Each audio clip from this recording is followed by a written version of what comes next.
শিক্ষার্থীরা, আশা করি তোমরা সবাই ভালো আছো। আমিও ভালো আছি। তুমি টিউটোরিয়াল শুরু করো মাইক্রোসফট ওয়ার্ড সম্পর্কে আগেও কয়েকটা ক্লাস নিয়েছি। আজকে আমরা দেখব মাইক্রোসফট ওয়ার্ডের আরও নতুন কিছু শেখার চেষ্টা করব। আর আগের ভিডিওগুলো তোমরা আশা করি দেখতেছো এবং বাসায় বসে প্র্যাকটিস করতেছো। একটা জিনিস মনে রাখবা, প্র্যাকটিস না করলে যে কোনো জিনিসই ভুলে যাওয়া যায়। তাহলে প্র্যাকটিসের মধ্যে থাকলে এগুলা তোমরা সহজে ভুলবা না। দিনে কমপক্ষে 1 ঘন্টা চেষ্টা করবা ওয়ার্ড, এক্সেল, পাওয়ার পয়েন্টের কাজ করার জন্য। সমস্যা হলে অথবা কোনো জিনিস বুঝতে অসুবিধা হলে আমার সাথে কন্ট্যাক্ট করবা অথবা কমেন্ট বক্সে লিখে দিবা তোমরা এই প্রবলেমগুলো ফেস করতেছো বা এইগুলা বুঝতেছো না। তাইলে আমি তোমাদের দেখিয়ে দেবো কীভাবে এগুলো সলভ করা যায়। আর চেষ্টা করবা আমার টিউটোরিয়াল দেখার পরে সাথেই প্র্যাকটিস করে নেওয়ার জন্য। মানে দেখে প্র্যাকটিস করবা। যদি কোনো জায়গায় ভুল হয় তো একটু করে চেষ্টা করবা নিজে কিছু শেখার জন্য। আর ভিডিও টিউটোরিয়ালটা তো আছে, আর যদি কোনো প্রবলেম হয় তাহলে আমার কন্ট্যাক্ট করবা। ধন্যবাদ তোমাদের সবাইকে। আশা করি ভালো থাকবে এবং টিউটোরিয়ালগুলো দেখে প্র্যাকটিস করবা। ধন্যবাদ। গত ক্লাসে আমরা দেখেছিলাম হোম মেনুর আন্ডারে ক্লিপবোর্ড, ফন্ট এবং প্যারাগ্রাফ, ফন্ট, প্যারাগ্রাফ রিবনের আন্ডারে যেগুলো ছিল সবগুলোই আমরা আলোচনা করেছি। আজকে আলোচনা করব স্টাইল সম্পর্কে। স্টাইলটা কি, এই ফন্টের স্টাইলটা কিভাবে হবে, এই যে ফন্ট আছে, এই লেখাটা আছে, এটার স্টাইলটা কীভাবে হবে। এখানে আছে নর্মাল আছে, নো স্পেসিং আছে। দেখো এটার উপরে ক্লিক করলে কি হইতেছে একটু এইদিকে লক্ষ্য রাখবা। এটা নর্মাল, তাহলে এটা নো স্পেস, কোনো এই দুইটা অক্ষরের ভিতরে কোনো স্পেস দিবে না, নো স্পেসিং। তারপরে হেডিং, এগুলো হেডিং আকারে আসবে। হেডিং 1, এটা হেডিং 2, হেডিং 3, যত হেডিংয়ে আমরা উপর দিকে যাবো তত কমবে। হেডিং 1টা সবচেয়ে বড় থাকবে, তারপরে হেডিং 2টা ছোটো, এর থেকে ছোটো হেডিং 3, এর থেকে ছোটো হেডিং 4, এর থেকে এটা হলো টাইটেলটা দিতে পারবো। ঠিক আছে, এখান থেকে অনেকগুলো আছে, আমরা দেখে যে ইচ্ছে মতো আমরা স্টাইলগুলো সিলেক্ট করে নিতে পারবো। ঠিক আছে, এখন ধরো এই স্টাইলটা এইটা দেওয়ার পরে এটা দিলাম আমি, এই হেডিং স্টাইলটা দিলাম। এখন এটা ক্লিয়ার করবো কীভাবে? ক্লিয়ার করতে হলে এখানে গিয়ে ক্লিয়ার ফরম্যাটটা ক্লিয়ার হয়ে যাবে। ঠিক আছে, ক্লিয়ার ফরম্যাটিং, এইখানে এই যে ইয়েটা আছে এখানে গিয়ে ক্লিয়ার ফরম্যাটিং দিয়ে দিলে ফরম্যাটটা ক্লিয়ার হয়ে যাবে। ঠিক আছে, এইটা হলো স্টাইল। এখন দেখো চেঞ্জ স্টাইল, এখান থেকেও আমরা স্টাইলটা চেঞ্জ করতে পারবো। এখানে অনেক ধরনের স্টাইল আছে। Elegant style, fancy style, formal style, manuscript style, অনেকগুলো স্টাইল এখান থেকে আমরা দিতে পারবো স্টাইল থেকে। তাদের কালার্স, লেখার কী কালার, কোন কালার, এই কালার যেগুলো কালারগুলো আছে এই কালারগুলো চেঞ্জ হবে। এই কালারগুলো দেখো ব্ল্যাক যেগুলো ছিল এইগুলো চেঞ্জ হইতেছে না, কিন্তু এই কালারগুলো চেঞ্জ হবে। ঠিক আছে, তারপরে এখান থেকে আমরা ফন্ট দিতে পারবো, কোন ফন্টে আমরা দিতে চাইছি। স্টাইল থেকে আমরা ফন্ট এখান থেকে তো ফন্ট দিতে পারবো, আবার স্টাইল থেকে গিয়ে আমরা ফন্ট চেঞ্জ করতে পারবো যেটা আমাদের পছন্দ থাকে। এখান থেকে প্রিভিউ দেখে আমরা চেঞ্জ করতে পারবো। ঠিক আছে, এই হলো স্টাইলের। এখন আমরা দেখবো ফাইন্ডটা কি। ফাইন্ডটা একটা খুব মজার সাবজেক্ট। আমরা ফাইন্ডটা দিয়ে দেখি, আমরা কি একটু ফাইন্ডে ক্লিক করি। কন্ট্রোল F অথবা এখানে দিলে হবে, কন্ট্রোল F দিলেও ফাইন্ড মিলবে, কন্ট্রোল+F আবার এখানে ক্লিক করলে ফাইন্ডটা মিলবে। এখন ধরো আমরা এখানে 1000টা পেজ আছে। ঠিক আছে, এই 1000 পেজের মধ্যে এই অ্যাক্রোনিমসটা, এই যে অ্যাক্রোনিমসটা লেখা কোন জায়গায় আছে এটা আমরা খুঁজবো। তো এটা অ্যাক্রোনিমসটা আমরা এখানে লিখবো অথবা এটা কপি করে সিলেক্ট করে কপি করে নিব, এখানে পেস্ট করে দেব। ঠিক আছে, এখন পেস্ট করার ফাইন্ড নেক্সট, দেখো একটা পাইছে, 2টা, 3টা, 4টা, এই 4টা আছে অ্যাক্রোনিমসটা। এখন যতবার জয়টা তারপরে ওই অ্যাক্রোনিমস শব্দের উপরে নিয়ে এইভাবে একটা দাগ টানবে। ঠিক আছে, অ্যাক্রোনিমস শব্দটা এভাবে আমরা নির্দিষ্ট শব্দ খুঁজে বার করতে পারবো। ঠিক আছে, তারপরে এইটা হলো মেইন। এখন ধরো এই অ্যাক্রোনিমসটা আমরা ভুলবশত ধরো অ্যাক্রোনিমস এখনও TE লাগাইয়া দিছি। ঠিক আছে, আমি সবগুলা কিন্তু ভুলভাবে লিখতেছি। দেখো ভুলভাবে লিখতেছি, ওইগুলো আমরা কারেকশন করব। কীভাবে কারেকশন করব আমরা দেখাই। এটা ধরো একজনের নাম আছে, এখানেও ধরো আমার নাম কি রাহাত, আমি লিখলাম রাহাত। এখন এখানে ভুলবশত আমি অন্য কিছু এই এটা বাদ দিয়ে দিয়েছি। ঠিক আছে, অথবা ই দিয়ে দিছি। এখন আমি কতটা শব্দ দিছি প্রায় 1000 পেজে এই শব্দটা এইভাবে লিখে দিছি। আমার নামটা কিন্তু রাহাত আর এ দিয়ে হবে, কিন্তু এখানে ভুলবশত আমি আর ই দিয়ে দিছি। ঠিক আছে, এখন দেখো আমি এগুলো পেস্ট করতেছি, বিভিন্ন জায়গায় পেস্ট করতেছি, আমি তোমাদের ঠিক করে দেখানোর জন্য আর কি, এটা বোঝার জন্য। হ্যাঁ, ধরো এখানে আমি কয়েকটা জায়গাতে ভুলভাবে আমি লিখে দিছি। এখন ধরো এই লেখাটা আমি কি করব, আর এ দিয়ে এক ক্লিকে সবগুলো অক্ষর আমি ঠিক করে নিব।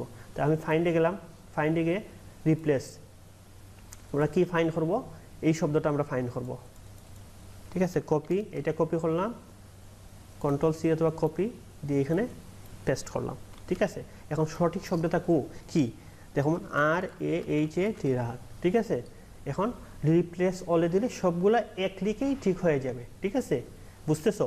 আমি কিন্তু এখানে ভুল করে দিছি একটা, অনেকগুলা ভুল করে দিছি। এই যে এখানে আছে একটা, নিচে আছে এই যে একটা, সবগুলা কিন্তু আমি আর এ দেই না, আর ই দিছি। এখন আমি রিপ্লেস অল দিলাম, দেখো সবগুলা কিন্তু ঠিক হয়ে গেছে। ঠিক হয়েছে না? ঠিক হয়েছে না? এইটাও ঠিক হয়েছে, এইটাও ঠিক হয়েছে, সবগুলা কিন্তু ঠিক হয়ে গেছে।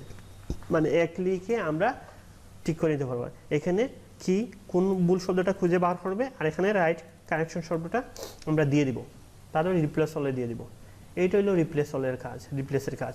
ফাইন তো বুঝতেছো, কোনো শব্দ খুঁজে বার করার জন্য আমরা ফাইন মেনুটা ইউজ করব, ফাইনটা ইউজ করব। আর রিপ্লেস মানে কি, ভুলটারে খুঁজে বের করে এইটারে রিপ্লেস দিবে। কি রিপ্লেস দিবে? এই শব্দটা রিপ্লেস দিবে। এখন ধরো গো টু, আমার এখানে পেজ আছে ধরো 100-150টা পেজ আছে, 150টা পেজ আছে। এখন আমি কত নম্বর পেজে যাইতেছি, এখানে পেজে লিখে 5 নম্বর পেজ যদি দিই, এন্টার দিই, 5 নম্বর পেজে চলে যাবে। ঠিক আছে, এই ধরো 5 নম্বর পেজ, পেজ 16/5 নম্বর পেজে কিন্তু আছে। ঠিক আছে, এটা 5 নম্বর পেজে আছে। এখন সেকশনে যাইতেছিল, মানে কোন সেকশনে যাইতেছিল এখানে লিখতে পারবো, লাইনে যেতে পারবো, লাইনে লিখতে পারবো কত নম্বর লাইনে যাইতে চাই, বোর্ড, এগুলো আমরা খুঁজে খুঁজে বার করতে পারবো। ঠিক আছে, এগুলো এইভাবে লিখে আমরা সহজেই বার করতে পারবো। এটা হলো ফাইন্ডের কাজ।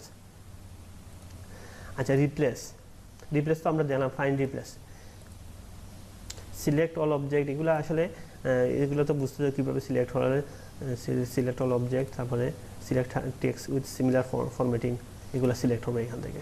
আচ্ছা, স্টাইল এবং ফাইন্ড অ্যান্ড রিপ্লেসের বেশি কাজ আমাদের লাগবে। ঠিক আছে, তারপরে আমরা ইনসার্ট মেনুতে যাব। ইনসার্ট মেনুর আন্ডারে দেখো কি, cover page, cover page, blank page, break. আচ্ছা, পেজটা আমরা আগে দেখি, এটা হলো পেজ রিবনের আন্ডারে এই তিনটা আছে। কভার পেজটা কি, অনেক সময় ধরো আমরা কি একটা সিবি তৈরি করি অথবা কোনো একটা অ্যাসাইনমেন্ট জমা দেওয়া লাগে, তখন আমাদের কভার পেজ লেখা লাগে। তো এখানে আমি কভার পেজে ক্লিক করলাম, কভার পেজে অনেকগুলা কভার পেজ দেওয়া আছে। এখান থেকে আমার যেটা পছন্দ লাগবে এটা নিব, সিলেক্ট করবো। এইরকম একটা পেজ চলে আসছে, এখানে টাইটেল দিব, দিয়ে এটা সুন্দর করে একটা নাম সিলেক্ট করে টাইটেল দিয়ে এখানে লিখে দেবো। এটা হলো কভার পেজ। এটা কিন্তু উপরে চলে আসবে, আমরা মেইন ডকুমেন্টের উপরে চলে আসবে, মেইন ডকুমেন্টের উপরে চলে আসবে। এখানে আমরা টাইটেলটা দেবো, ডাবল ক্লিক করব, ডাবল ক্লিক করে লিখে দিব যা লিখার। তারপরে এখানে আমরা এটা টাইটেলটা কি লিখবো, কি নামে সাবটাইটেলটা লিখবো, এটা কি, এইখানে তোমরা ইচ্ছে মতো কোনো কিছু দিতে চাইলে দিতে পারো, নাহলে ইয়ার 2020, বা তোমরা যদি ইয়ার চাও না তাইলে এইটারে এখানে ক্লিক করে ডিলিট দিয়ে দিবা। ঠিক আছে, যে কোনোটা ডিলিট দিতে পারবা।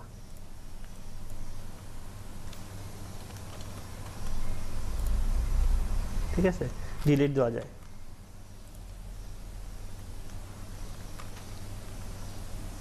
আচ্ছা, ঠিক আছে, তারপরে আমরা এই কভার পেজটা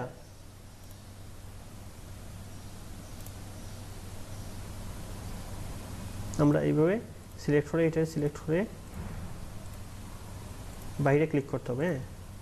বাইরে ক্লিক করলে এটা সিলেক্ট হবে। এই তো সিলেক্ট হয়েছে, এখন ডিলিট দিব, ডিলিট না, কাট দিব আমরা, কাট দিলে চলে যাবে।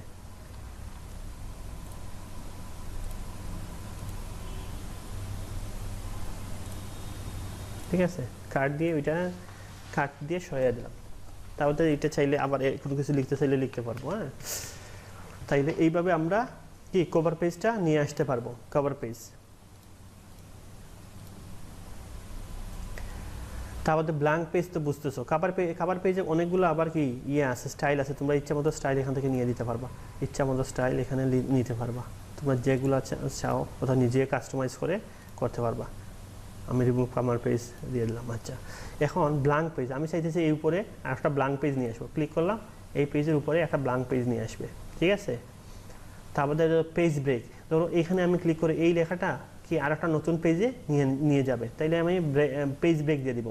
দেখো এই লেখাটা উপরে একটা পেজ হয়েছে, ক্রিয়েট হয়েছে, আর নিচে একটা গ্যাপ দিয়ে নিচে আর একটা পেজ দিছে, ঠিক আছে।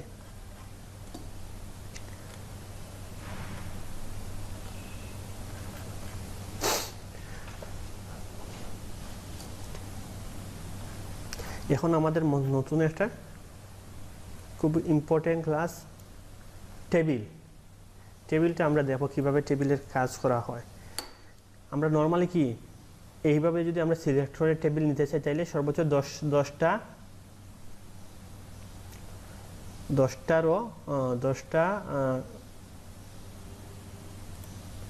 একটা, দুইটা, তিনটা, চারটা, পাঁচটা, ছয়টা, সাতটা, আটটা, নয়টা, 10টা রো, 8টা কলাম, না 10টা কলাম 8টা রো নিতে পারবো।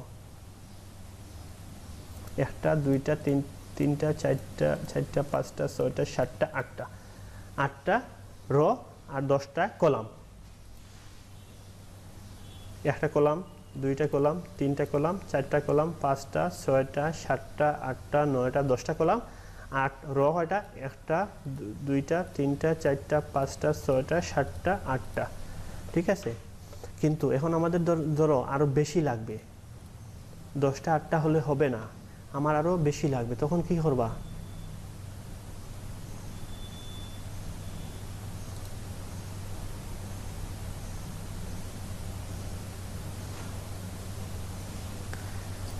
তখন আমাদের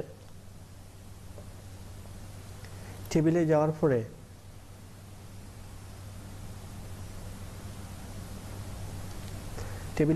আমরা কি করতে হবে? ইনসার্ট টেবিলে ক্লিক করতে হবে।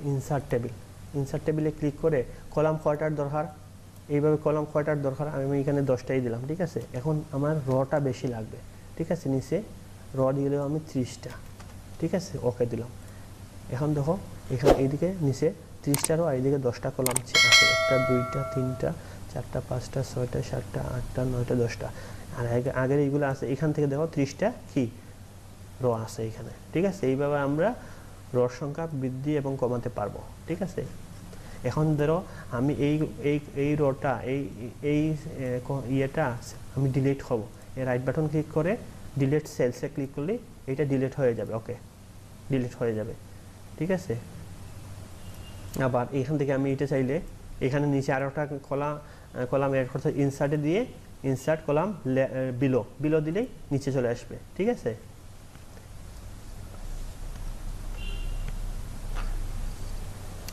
আবার যদি আমি চাই উপরে আনতে পারবো, আমরা কোনো কিছু লিখলে বোঝা যাবে, হ্যাঁ। ধরো এই লেখাটা কপি করলাম,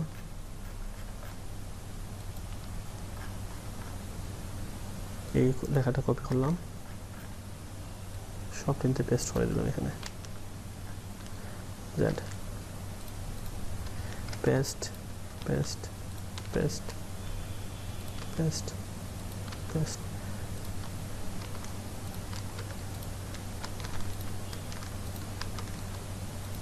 আচ্ছা, এখন ধরো এই লেখার মধ্যখান উপরে আমি আর একটা কলামের প্রয়োজন, তাইলে এইটা আমি সিলেক্ট করে ইনসার্ট এটা এবাব দিয়ে দেবো, ইনসার্ট রোজ এবাব। দেখো এখানে আর একটা খালি ঘর ক্রিয়েট হয়ে গেছে, ঠিক আছে। এখন ধরো আমি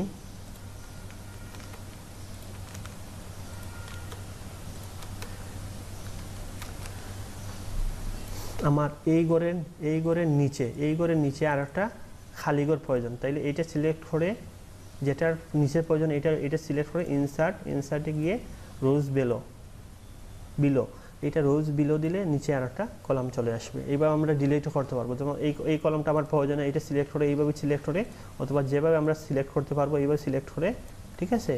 এখানে রাইট বাটন ক্লিক করে ডিলিট সেলস, দেখো ওকে, এটা চলে গেছে, ঠিক আছে। এখন কয়টা আছে? একটা, দুইটা, তিনটা, চারটা, পাঁচটা, ছয়টা, সাতটা, 8টা 9টা, আগে ছিল কয়টা 10টা, এখন 9টা হয়েছে। ঠিক আছে, এবার আমরা ডিলিট করতে পারবো, অ্যাড করতে পারবো, ডিলিট করতে পারবো, কোনো সমস্যা নাই। ঠিক আছে, একটু প্র্যাকটিস করবা, টেবিলটা একটু আছে, প্র্যাকটিস করবা। ইনসার্ট টেবিলে গিয়েই তোমরা করবা। যদি তোমাদের 10টা 8টার উপরে লাগে তাহলে ইনসার্ট টেবিলে গিয়েই করবা। আবার কি ড্র টেবিলটাও করা যায়, তোমাদের ইচ্ছা মতো আমরা ড্র করতে পারবো টেবিল। ঠিক আছে, ড্র করতে পারবো। দেখো আমি একটা ড্র করতেছি টেবিলটা। ঠিক আছে, ড্র করতে পারবা, আবার দিতে পারবা, এইভাবে ড্র করতে পারবা। ঠিক আছে, তোমাদের ইচ্ছা অনুযায়ী ড্র করতে পারবা।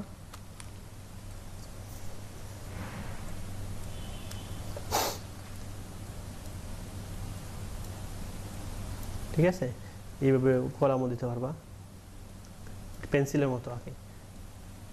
ঠিক আছে,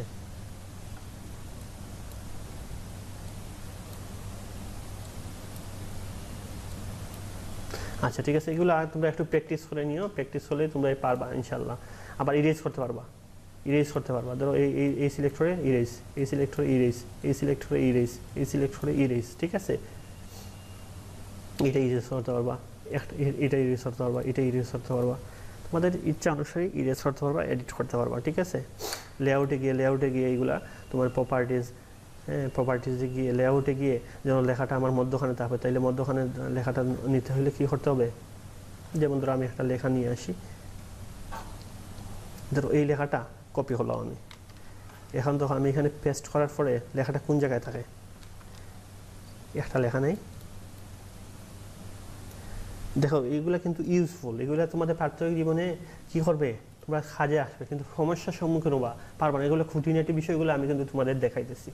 খুঁটিনাটি বিষয়গুলো অনেকে এগুলো বুঝায় না, কি জন্য এগুলো অনেকে হয়তো জানে না ঠিক মতো, অনেক সমস্যার সম্মুখীন হয়, আবার ইউটিউবে আসে দেখে কাজ করে। কিন্তু আমি তোমাদের খুঁটিনাটি বিষয়গুলো আমি দেখাই দিতেছি।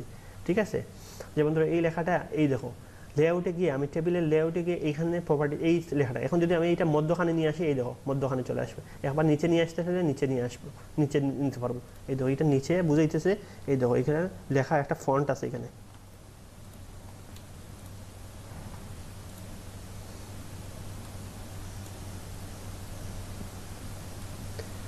এই দেখো, এখন আমি যদি চাই এটারে নিচে নিতে পারবো।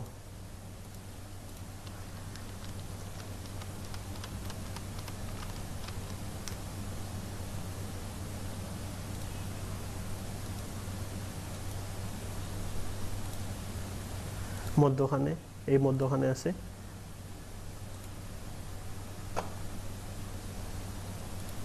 এখানে একটা নিচে একটা ঘর আছে, এই জন্য বিদায় এখানে যাইতেছে না, নিচে একটা ঘর আছে। ঠিক আছে, নিচে একটা ঘর থাকার দরুন এটা যাইতেছে না। আমি তোমাদের একটু দেখাইতেছি, একটু করো। এগুলো আমরা কাজ করার সময় অনেক প্রবলেম ফেস করবো। ঠিক আছে, ফেস করলে এগুলো আমরা দেখে একটু দেখে করতে হবে, বুঝতে হবে যে ওগুলো আমাদের কি প্রবলেম করতেছে অথবা কি প্রবলেম হইতেছে, এগুলো আমরা বুঝতে হবে। ঠিক আছে, এখানে নিচে একটা আছে, এখন দেখো কিন্তু মিডিলে চলে আসছে, মধ্যখানে চলে আসছে, পুরো মাঝামাঝি, এই টেবিলের পুরো মাঝামাঝি জায়গায় চলে আসছে কিন্তু। ঠিক আছে, এই দেখো নিচে চলে আসছে, এখন দেখো এই দেখো নিচে, এই দেখো উপরে। ঠিক আছে, এই দেখো বাম পাশে, এই দেখো এবারে লেফট কর্নারে, এইভাবে আমরা করতে পারবো। তাহলে এখান থেকে শর্টও করতে পারবো, চাইলে শর্ট করতে পারবো, নাম অনুসারে শর্ট করতে পারবো, ডেট অনুসারে শর্ট করতে পারবো। আমরা এগুলো অনেক কাজ আছে। ঠিক আছে, প্র্যাকটিস করতে থাকো, আশা করি তোমরা এমনি শিখে নিবা। এরপরে আমাদের কি টেবিল, পরে দেখো তো আর কি আছে, টেবিলটা শেষ করলাম। এখন পিকচার, এটা আর একটা মজার সাবজেক্ট। পিকচার কিভাবে এডিট করবা, যেমন ধরো আমার একটা পিকচার, আমি একটা পিকচার কি এখানে নিয়ে আসবো, পিকচার ডেস্কটপে আছে কোনো পিকচার, আমরা দেখে নিই।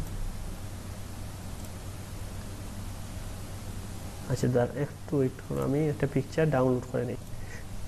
এখন দেখো আমরা পিকচারে ক্লিক করলাম, ক্লিক করার পরে আমরা ডেস্কটপে দুইটা পিকচার আছে, একটা পিকচার নিয়ে আসলাম, এটা ক্লিক করে ইনসার্টে দিয়ে দেবো। দেখো এই পিকচারটা এখানে চলে আসছে। ঠিক আছে। এখন এই পিকচারটা কিন্তু এখানে স্টিল থাকবে, এটা মুভ করা যাবে না। মুভ করতে হলে আমাদের একটা কাজ করতে হবে, এটা তোমরা সবাই একটু দেখো। আমরা অনেক সময় বায়োডাটাতে আমরা পিকচার এই পাশে বাম পাশে দিতে হবে, কিন্তু এই পিকচার ইনসার্ট করার পরে ডিফল্ট হিসেবে এখানে থাকে। তখন আমরা কী করতে হবে, পিকচারে ক্লিক করার পরে এই দেখো এই পাশে এই ফরম্যাট বাটন আসবে, যদি না আসে এই ফরম্যাটে ক্লিক করবা, পিকচার সিলেক্ট করে এখানে ক্লিক করবা, ঠিক আছে। এখানে ওই যে বর্ডার টর্ডার দিতে পারবো, যে কোনো ধরনের বর্ডার দিতে পারবো। কিন্তু আমাদের যে কাজটা আমি বলতেছিলাম ওইটা কি, এটা টেক্সট ট্যাপিং বলে। টেক্সট ট্যাপিংটা ক্লিক করবা, এখন টাইট অথবা স্কোয়ার এই দুইটার মধ্যে যে কোনো একটা সিলেক্ট হবা। দেখো এখন আমরা মুভ করতে পারতেছি, দেখো যে কোনো জায়গায় আমরা মুভ করতে পারতেছি, ঠিক আছে। নিচে নিচে আসতে পারবো, যে কোনো স্কোয়ার অথবা টাইট। টেক্সট ট্যাপিং থেকে স্কোয়ার অথবা টাইট সিলেক্ট হবে, এগুলো সিলেক্ট হলে হবে behind text, in front text, এগুলো আমার না। স্কোয়ার অ্যান্ড টাইট এই দুইটার মধ্যে যে কোনো একটা আমরা নিয়ে নিব, ঠিক আছে। তারপরে চাইলে এইগুলো বর্ডার দিতে পারবো, এই পিকচারে আমি বর্ডার দিলাম, একটা শ্যাডো আনলাম, 3D শ্যাডো আনলাম, ঠিক আছে। এবারে রিফ্লেক্টেড রাউন্ডেড রেক্টেঙ্গেল আনলাম, বর্ডার আনলাম কালো। আমরা যে কোনোভাবে এটারে পিকচারটারে ফরম্যাট করতে পারবো, ঠিক আছে। এই তো আমি একটা শেপ আনলাম, এটা অটোমেটিক হয়ে গেছে, সুন্দর লাগতেছে না। এবার আমরা ইচ্ছা মতো আমরা বর্ডার শেড এগুলো এখান থেকে দিয়ে দিতে পারবো, ঠিক আছে, এখান থেকে দিয়ে দিতে পারবো। তারপরে দেখো এখানে আছে ক্লিপ আর্ট। ক্লিপ আর্টটা কি, ক্লিপ আর্ট, ক্লিপ আর্টে অনেকগুলা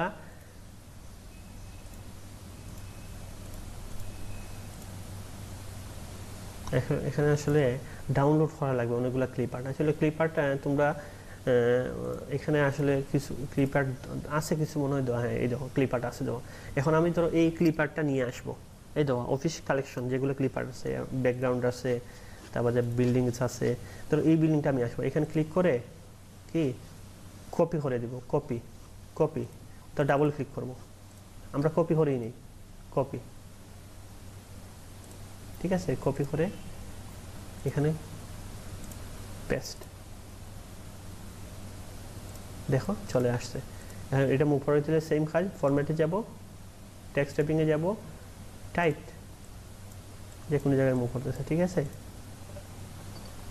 ক্লিপ আর্ট তো বুঝছো তোমরা। ইনসার্টে গিয়ে এই যে ক্লিপ আর্ট, ক্লিপ আর্টে ক্লিক করলে এখানে একটা ডান পাশে একটা ক্লিপ আর্টের সাইড বার চলে আসবে, ঠিক আছে। সাইড বার থেকে আমরা ইচ্ছা অনুসারে এখানে অর্গানাইজ ক্লিপসে ক্লিক করার পরেই এই দেখো বাম পাশে একটা থাকবে, এখান থেকে আমরা অফিস কালেকশনে ঢুকবো। অফিস কালেকশনে যে কোনো কিছু আমরা এখান থেকে নিয়ে আসতে পারবো, এইভাবে ড্র্যাগ করে নিয়ে আসতে পারবো, ঠিক আছে। নাইলে কপি করে নিয়ে আসবো, আমাদের যেভাবে ইচ্ছা ওইভাবেই নিয়ে আসতে পারবো।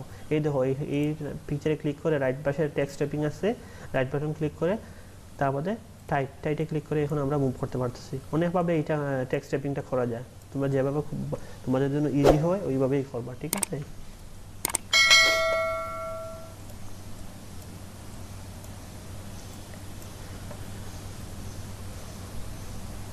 তারপরে যখন কি এখানে শেপ আছে, শেপ কিন্তু খুবই একটা মজার সাবজেক্ট। শেপ এই দেখো একটা শেপে দিয়ে একটা আঁকলাম, গড় আঁকলাম, এটা কি, এটারে কি বলতেছে, রেক্টেঙ্গেল, ঠিক আছে।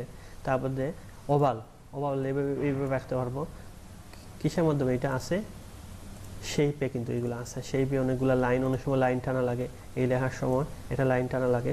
শিফটে ধরলে কিন্তু এটা সোজা হবে, শিফটে প্রেস করে এটা টানলে যেদিকে নিবা এটা সোজা যাবে, ঠিক আছে। আর নাইলে দেখো আমি শিফট ছাড়া যদি এইটা লাইনটা করি, শিফটে এখন আমি ক্লিক না, অনেক সময় বাঁকা হয়ে যাবে, ঠিক আছে। আর শিফটে ধরলে এটা সোজা হয়ে যাবে, ঠিক আছে লাইনটা। তারপরে এই চিহ্নটা এখান থেকে নিয়ে আসতে পারবো। হ্যাঁ, আমার অনেকগুলো শেপে কাজ আছে, শেপে তোমরা একটু প্র্যাকটিস করবা, ঠিক আছে।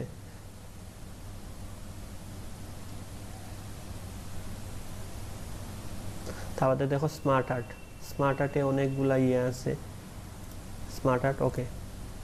দেখো এখানে চলে আসছে, বোঝা যাইতেছে না। আমরা এই পেজটা কেটে দিই, এটা কেটে দিয়ে নতুন একটা পেজ নিই, কন্ট্রোল এন্টার। হ্যাঁ, এই পেজ আমরা এটা দেখি, স্মার্ট চার্টটা দেখি, ইনসার্ট স্মার্ট আর্টে ক্লিক করার পরে এইটাতে ক্লিক করে ওকে দিলাম। এই দেখো এখানে আমরা কোনো টেক্সট চাইলে লিখতে পারবো, ঠিক আছে। প্রতিটা করে আলাদা আলাদা টেক্সট লিখতে পারবো, যে কোনো কিছু লিখলাম, এটা ক্লিক করে যে কোনো কিছু লিখলাম, লিখে যাবে। হ্যাঁ, তারপরে এইখান থেকে এই দেখো এই ফরম্যাটে নিতে পারবা, এই ফরম্যাটে নিতে পারবা, এইটাতে নিতে পারবা, তোমাদের ইচ্ছা অনুসারে এটাতে 3D স্টাইল দিতে পারবা। এখান থেকে গিয়ে কালার চেঞ্জ চাইলে কালার চেঞ্জও করতে পারবা, তোমার যে কালার পছন্দ ওই কালারও দিতে পারবা। ফরম্যাটে গিয়ে ফরম্যাটটা চেঞ্জ করে দিতে পারবা কীভাবে ফরম্যাট, ঠিক আছে। স্মার্ট আর্টে আর অনেকগুলো আছে, তোমার যেটা ইচ্ছা। এই দেখুন নিচে অনেকগুলো আছে, লিস্ট আছে, প্রসেস আছে, ঠিক আছে, সাইকেল আছে। অনেক সময় আমাদের বেসিক সাইকেলটা দিয়ে আমাদের বিভিন্ন কিছু করা লাগে, এখানে দিবে একটা, এখানে দিবে একটা, দেখো লিখে আমরা সুন্দরভাবে একটা উপস্থাপন করতে পারবো, ঠিক আছে।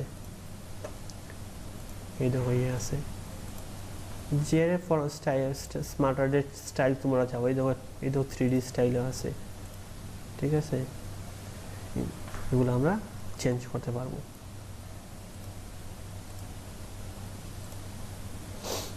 তারপরে আমাদের এখানে কি আছে, চার্টটা কিন্তু আমরা আমাদের বিভিন্ন গাণিতিক কাজগুলা, বাৎসরিক হিসাবগুলো আমরা চার্ট আকারে দেখাই, প্রেজেন্টেশন করে থাকি।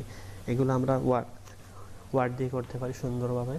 তারপরে আমরা প্রেজেন্টেশন সফটওয়্যারে নিয়ে যেতে পারি। প্রেজেন্টেশন সফটওয়্যার কোনটা বুঝতেছো তো, পাওয়ার পয়েন্টে নিয়ে যেতে পারি। তো আমি চার্টে ক্লিক করি, চার্টে ক্লিক করে একটা তোমাদের দেখাই।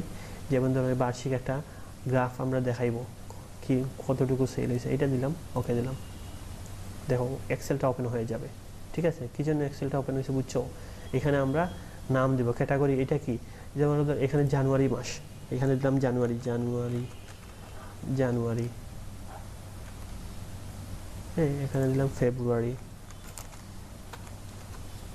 তোমরা লক্ষ্য করতেছো ওই জায়গায় কিন্তু চেঞ্জ হইতেছে, এই দেখো এই জায়গায় এখন ফেব্রুয়ারি, ঠিক আছে, ফেব্রুয়ারি। এখন দিলাম কি মার্চ, তারপরে কি এপ্রিল। এই 4 মাসে আমরা একটা গ্রাফ দেখবো, ঠিক আছে। এটার নাম দিলাম রহিম কত টাকা সেল করছে, করিম, জুয়েল। হ্যাঁ, আমরা একটা বোঝানোর জন্য দিতেছি আর কি, একটা এক্সাম্পল হিসেবে। এখন ধরো এখানে রহিম জানুয়ারিতে কত সেল করছে, দেখো ধরো 100 টাকা সেল করছে, করিম করছে কত 95 টাকা, জুয়েল করছে 80 টাকা। দেখো আমি একটা এক্সাম্পল দেখা দিচ্ছি। তারপরে কি এই ফেব্রুয়ারিতে রহিম করছে কত 70 টাকা, করিম করছে 90 টাকা, আর জুয়েল করছে 95 টাকা। একটা এক্সাম্পল আছে। মার্চে রহিম করছে 80 টাকা, 70 টাকা, 70 আর ওইটা 60, তারপরে 100 দিয়ে দিলাম, 90, 100, ঠিক আছে। আচ্ছা ঠিক আছে, আমাদের এইটা কাজ শেষ, এটা কেটে দিব। এখন দেখো করিম, জুয়েল, এই দাগগুলো হলো জুয়েলের জানুয়ারিতে সেল কত 60-র উপরে, ঠিক আছে, 60-র উপরে, এটা কত 80, তাহলে ফেব্রুয়ারিতে কত 95 দেখাইতেছে কিন্তু এখানে দেখো, তারপরে কত 60, আবার এখানে 100, ঠিক আছে। এবারে যেখানে আমরা গ্রাফ আকারে সেল দেখাইতে পারতেছি, কার কত সেল হয়েছে। হ্যাঁ, সবচেয়ে বেশি ছিল জানুয়ারিতে কার, এটা হলো করিমের সেল কত ছিল 95, না রহিমের সেল সবচেয়ে বেশি ছিল, দেখো সবচেয়ে বেশি ছিল রহিমের সেল জানুয়ারিতে। তারপরে কার সেল 95 ছিল, ফেব্রুয়ারিতে ছিল কার, জুয়েলের। এইভাবে আমরা গ্রাফ আকারে, চার্ট আকারে আমরা এটা দেখাইতে পারবো চার্টের মাধ্যমে।